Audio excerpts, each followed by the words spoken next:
नमस्कार मित्रांनो, आपण चित्तोडगड किल्ल्यावर आहोत। पहिल्या भागात आपण नवलाखा भांडार, राणाकुंभा महाल, कुंभश्याम व मीरा मंदिर व विजयस्तंभ पाहिले होते।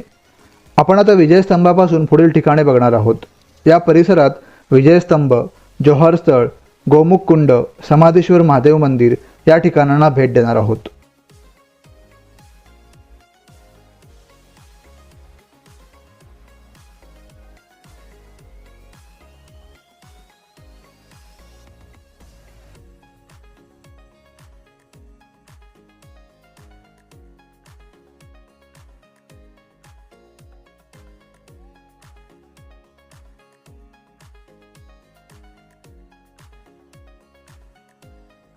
हा संपूर्ण जोहर स्थळाचा परिसर आहे। या ठिकाणी एकूण 3 मोठे जोहर झाले होते।